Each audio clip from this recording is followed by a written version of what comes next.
નમસ્કાર, આજે આપણે નમોલક્ષ્મી યોજનાની સંપૂર્ણ માહિતી જેવી કે કોને આ યોજનાનો લાભ મળશે, તેમજ જે 50,000 રૂપિયાની સહાય છે તે કેવી રીતે મળશે, તેમજ કયા કિસ્સામાં આ યોજનાનો લાભ નહીં મળે અને જરૂરી ડોક્યુમેન્ટ તેમજ ફોર્મ ક્યાંથી ભરવું તેની સંપૂર્ણ માહિતી આ વિડીયોમાં જોઈશું.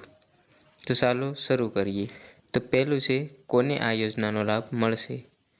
તો જે બહેનો ધોરણ 8માં સરકારી અથવા અનુદાનિત એટલે કે ગ્રાન્ટેડ શાળામાં અભ્યાસ પૂર્ણ કરેલ હોય અને ધોરણ 9માં એડમિશન લીધું હોય તેને આ યોજનાનો લાભ મળશે.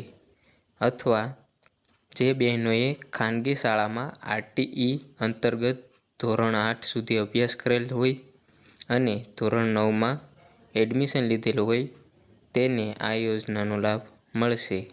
અથવા આ બંને સિવાય કોઈ બીજી શાળામાં ધોરણ 8 સુધી અભ્યાસ પૂર્ણ કરેલ હોય અને તેના કુટુંબની વાર્ષિક આવક 6 લાખ કે તેથી ઓછી હોય તો આ યોજનાનો લાભ મળશે.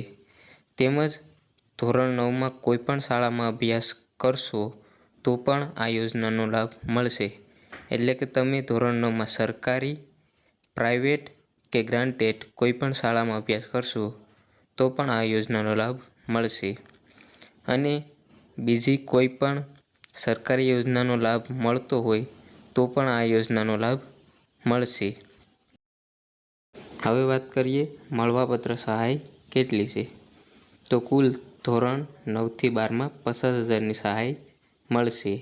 જેમાં ધોરણ 9માં દર મહિને 500 રૂપિયા એમ 10 મહિના સુધી કુલ 5,000 રૂપિયા મળશે.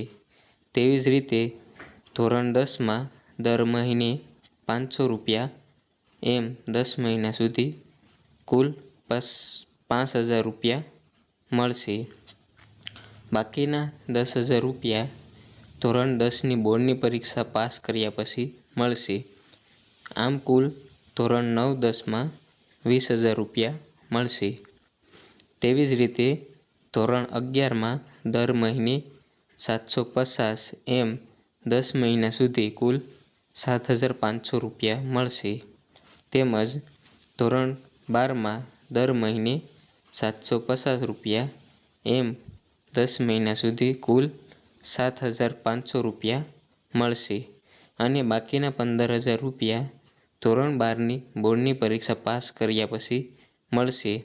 આમ કુલ ધોરણ 11-12માં 30,000 રૂપિયા મળવાપાત્ર રહેશે.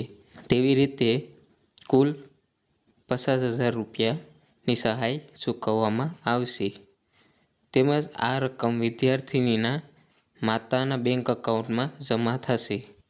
જો માતા હયાત ન હોય તો વિદ્યાર્થિનીના પોતાના બેંક એકાઉન્ટમાં જમા કરવામાં આવશે.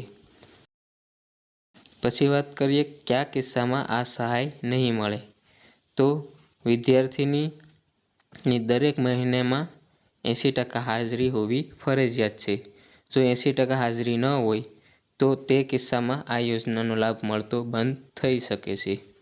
તેવી જ રીતે જો વિદ્યાર્થિની અધવચ્ચે શાળાનો અભ્યાસ છોડી દે તો પણ આ યોજનાનો લાભ મળતો બંધ થઈ જશે.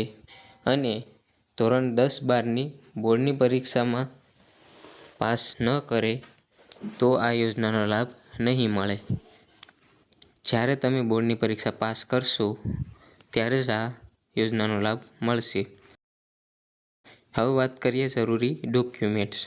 તો વિદ્યાર્થીનું આધાર કાર્ડ, પછી માતાનું આધાર કાર્ડ, બેંકની પાસબુક માતાની, પછી વિદ્યાર્થીનું લિવિંગ સર્ટિફિકેટ, પછી રેશન કાર્ડ, વિદ્યાર્થીના પાસપોર્ટ સાઇઝ ફોટા, તેમજ જો ધોરણ 1થી 8માં ખાનગી શાળામાં અભ્યાસ કરેલ હોય તો આવકનો દાખલો જરૂરી છે.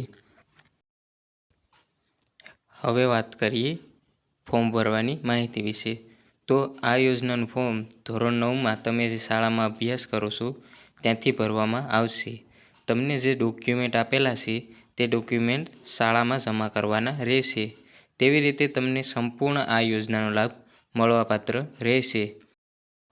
જો આ વિડીયો તમને પસંદ આવ્યો હોય તો આ વિડીયોને શેર કરજો અને મારી ચેનલને સબસ્ક્રાઈબ કરજો, જેથી તમને આવનારા આવા જ નવા અને ઇન્ફોર્મેટિવ વિડીયોની માહિતી સૌપ્રથમ અને સરળતાથી પ્રાપ્ત થાય.